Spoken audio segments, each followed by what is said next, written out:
Picture a Thursday morning in January. The sun is out. The sky is blue. Children are running to school without their coats because it feels like spring. Farmers are whistling while they work, sleeves rolled up, thankful the brutal cold has finally broken. After weeks of bitter, bone-cracking winter, the Great Plains of America had woken up to what felt like a gift. January 12, 1888, was beautiful, warm, peaceful, and it was a trap. By nightfall, 235 people would be dead. Most of them were children, found frozen in fields, clutching barbed wire fences, curled in ditches just yards from their front doors. Some were discovered standing upright, buried to the waist in snow, their hands still gripping the wire that was supposed to guide them home. Others were found with the skin torn from their faces, where they had clawed at the mask of ice that had sealed over their eyes, nose, and mouth. They never saw it coming. Nobody did. This was the children's blizzard, the storm that appeared out of nowhere and killed America's kids on their walk home from school. And for the families who lived through it, January 12, 1888, was a date that haunted them for the rest of their lives. To understand how this happened, you need to understand what life was like on the Great Plains in the 1880s. These were frontier people, immigrants, most of them, Norwegian, Swedish, German, and Czech families who had crossed oceans and left behind everything they had ever known, chasing a promise. The Homestead Act of 1862 said that if you could live on a piece of land and farm it for 5 years, 160 acres was yours, free. For families who had spent generations watching their land shrink with every inheritance, who had nothing to pass on to their sons, this was the chance of a lifetime. So they came, thousands of them, tens of thousands. They packed what they could carry and set out across a landscape so flat and empty, it made grown men weep. They built homes out of sod because there were no trees, walls of cut earth, dirt floors, roofs that leaked mud when it rained. They broke the prairie with hand plows pulled by whatever animal they had. They survived grasshoppers that came in clouds so thick they blocked the sun. They survived drought, prairie fires, and a loneliness so vast and so quiet, it drove some of them to madness. And they survived winters that were unlike anything they had ever experienced in the old country. Winters that killed without mercy and without warning. The winter of 1887 to 1888 had been savage. From November onward, ice storms, howling winds, and a December snowfall measuring up to 40 inches battered the region. Temperatures plunged so low that livestock froze where they stood. Families huddled in their sod houses, burning twisted hay and dried cow chips just to keep from freezing.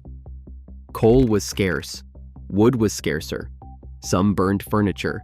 Some burned fence posts. You did whatever it took because if the fire went out, you died. January 12th dawned, and it felt like a miracle. The temperature climbed. In parts of Dakota Territory, it reached the 40s. In Nebraska, some places saw nearly 50 degrees. People opened their doors and felt something they had not felt in weeks. Warmth. Real warmth. Snow began melting off rooftops. Ice dripped from eaves. Water ran in little streams down frozen paths. A Norwegian immigrant named Carl Salti later remembered that by noon it was so warm the snow and ice were melting right off his window panes. Children who had been trapped indoors for weeks, cooped up in tiny sod houses with nothing to do, begged to go outside. Their parents, desperate for normalcy and grateful for the break, let them. Mothers sent their kids to school in light jackets. Some did not even bother with coats. Why would they? It felt like the thaw had come early. It felt like the worst was over. Farmers rolled up their sleeves and went about their chores, whistling. People in town walked the streets, chatting and smiling. After weeks of brutal cold, that warm Thursday morning felt like a promise. It was the cruelest lie the weather ever told. Nobody knew what was coming. The U.S. Weather Service existed, barely. It was run by the Army, and forecasts were called indications. A young officer named Lieutenant Thomas Woodruff, stationed in St. Paul, Minnesota, had actually predicted a cold wave. He had sent a warning to the Western Union office the night before. But communication in rural America in 1888 was almost non-existent. No radio, no telephone, no telegraph lines running to farmsteads. The warning was tacked up in a few post offices in a few towns. Most families never saw it. Most families had no idea that a massive Arctic cold front was barreling down from Canada like a freight train. It had already hit Montana in the early morning hours. It was screaming southeast across the open prairie, and it was coming fast.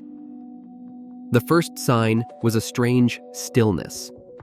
Around midday, in parts of Dakota Territory, the air went dead. Then a dark line appeared on the northwest horizon. People who saw it thought it was a thunderstorm, which made no sense in January. Others thought it was smoke from a prairie fire. Then it hit. One survivor described it as a wall of ice dust that slammed into the prairie with the force of a hurricane. Another wrote that it came as if it had slid out of a sack. Ernest Nyrup, a settler in Nellie, Nebraska, later recalled, "It came from the northwest with the force of a hurricane." The snow was fine and sharp and penetrating, like the finest flour, smothering in its action, making breathing nearly impossible. The temperature dropped so fast, it defied belief. One weather station recorded 44 degrees at 2 in the afternoon and -11 by 9 that evening. Overnight, it plunged to -40. In parts of North Dakota, -47. The wind howled at 60 miles an hour, driving snow so fine and so sharp that survivors said it was like being sandblasted with ice. You could not see your hand in front of your face. You could not breathe. The snow forced itself into your nose, your mouth, your lungs. A farmer in Valley Springs, South Dakota, said he heard a hideous roar before the storm arrived and thought it was a train. Within minutes, the world turned white, and then it turned black. And the children were still at school. One-room schoolhouses dotted the Great Plains, sometimes miles from the nearest farm. Inside, a single teacher, often a teenage girl herself, barely older than some of her students, was responsible for a handful of children ranging from 6 to 16 years old. These schoolhouses were crude, thin wooden walls that shook in the wind, and a single cast iron stove in the corner. Maybe enough fuel to last a day if you were careful. In some schools, the fuel was nothing more than twisted hay and dried cow chips. When the storm hit, every teacher in every schoolhouse across Nebraska, Dakota Territory, and Minnesota faced the same impossible decision. Do I keep the children here, burn what we have, and pray the storm passes before the fire dies? Or do I send them home now, while they might still find their way, and pray they make it before the cold takes them? There was no right answer. There was only a choice between two kinds of fear. Some teachers kept their students. In Pawnee City, Nebraska, a teacher named Seymour Dopp looked at the wall of white outside his window and refused to let a single child leave. He had 17 students. He kept them overnight, burning every stick of wood he had. The next morning, parents trudged through 5-foot snowdrifts and found every child alive, hungry but safe. In Great Plains, South Dakota, 2 men tied a rope from the schoolhouse to the nearest shelter and led the children along it, hand over hand, through the blinding snow. Every child survived. But others made different choices, and those choices ended in tragedy. In some places, older children struck out on their own. A 15-year-old boy named O.W. Meyer left his schoolhouse in Nebraska with his 2 younger brothers. They could not walk through the deep snow on the road, so they followed rows of corn stalks to keep from losing their way. When they reached a pasture fence, the youngest boy, Walter, was too small to wade through the drifts. Henry and O.W. dragged him over the top. For nearly a mile, they followed that fence through the screaming wind, unable to see, unable to feel their faces, until they finally stumbled into the corral. They could hear their family's pigs squealing as they froze to death in the mud and snow around them. The boys survived. Many others did not. In Plainview, Nebraska, a teacher named Lois Royce had 3 children left in her schoolhouse when the fuel ran out. Her boarding house was less than 90 yards away. She could practically see it on a clear day. She bundled the children as best she could and stepped outside. Within seconds, they were blind. The snow erased everything: direction, distance, up, down, all of it gone. She held on to those 3 children with everything she had, but the cold was savage, and 90 yards might as well have been 90 miles. The children froze to death in her arms. Lois Royce survived, but she lost both feet to frostbite. She was 19 years old. Near Ord, Nebraska, a 19-year-old teacher named Minnie Freeman faced the storm head-on when the wind tore the roof off her schoolhouse. With 13 children in her care, she made a decision that would turn her into a national hero. She gathered every child, linked them together, and led them 1.5 miles through the blinding storm to her own home. Every single child survived.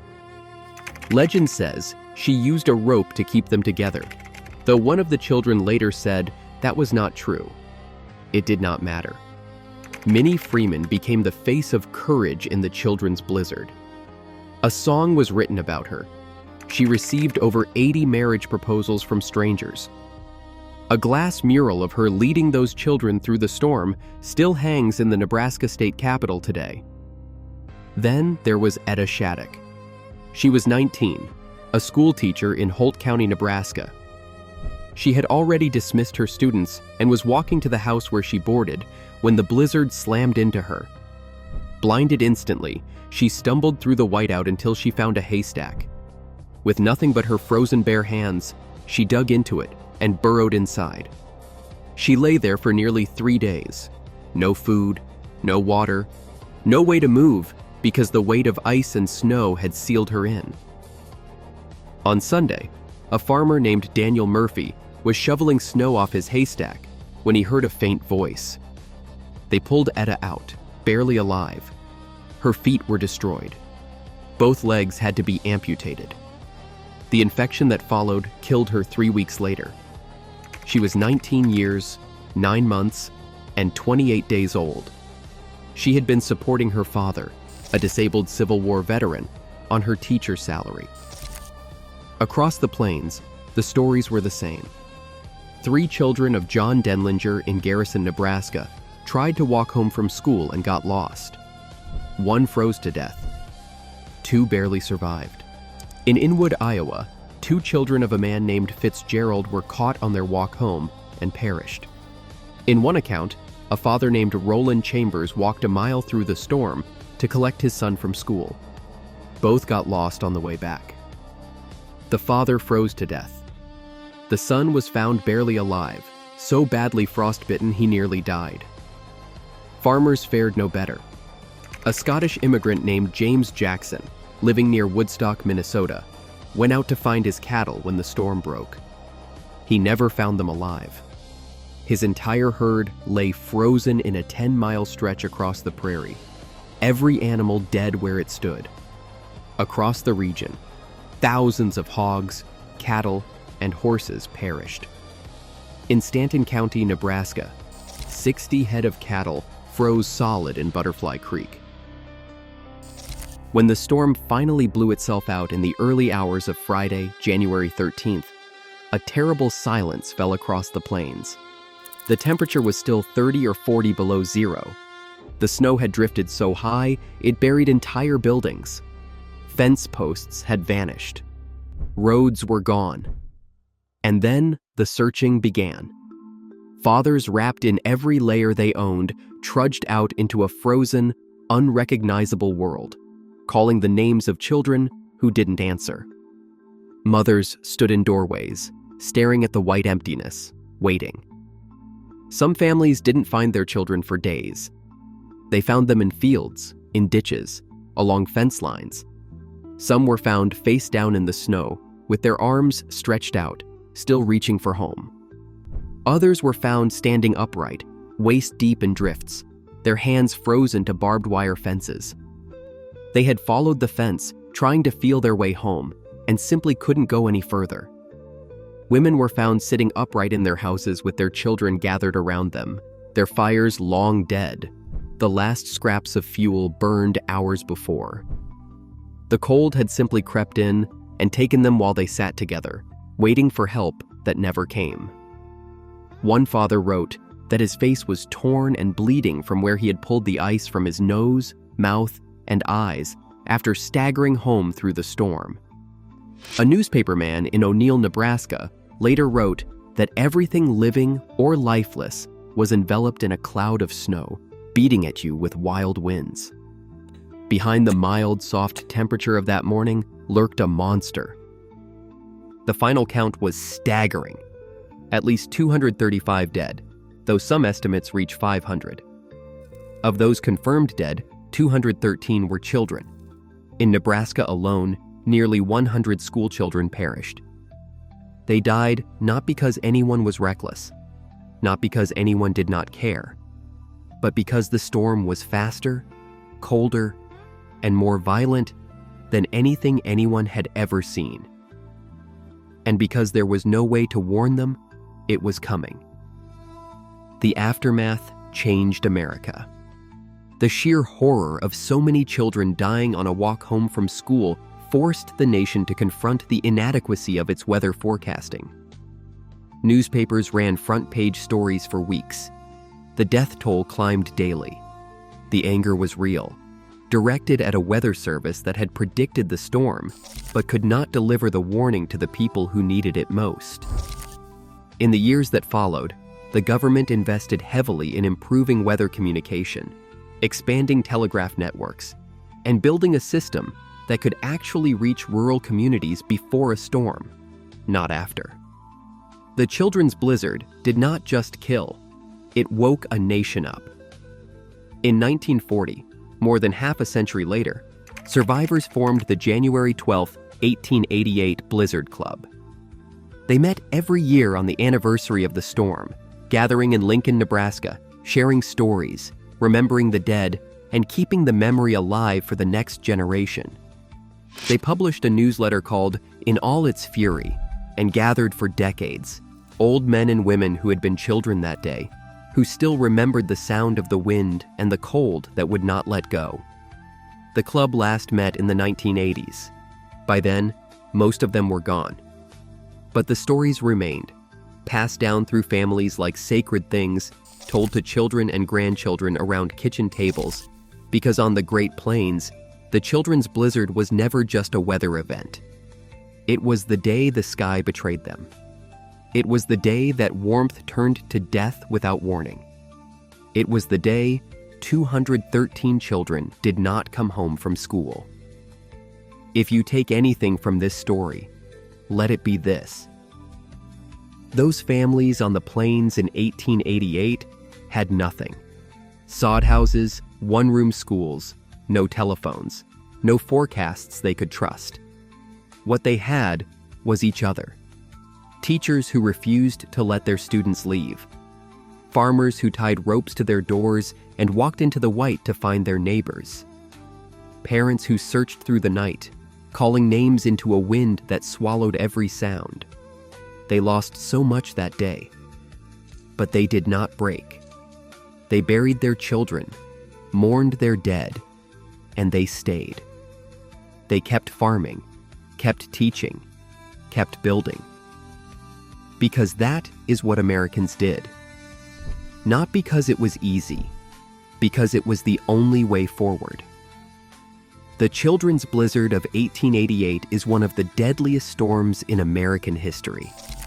Not because of the snow, not because of the cold, but because of who it took. The youngest, the most innocent. The ones who ran out the schoolhouse door that warm January morning with no coats on, laughing, happy that winter was finally over. They deserved better, and America has never forgotten them. If this story moved you, please subscribe to keep these American stories alive. Share it with someone who needs to hear it, and leave a comment below. I really love reading all of your thoughts. Until next time, hold the ones you love close. You never know what is coming over the horizon.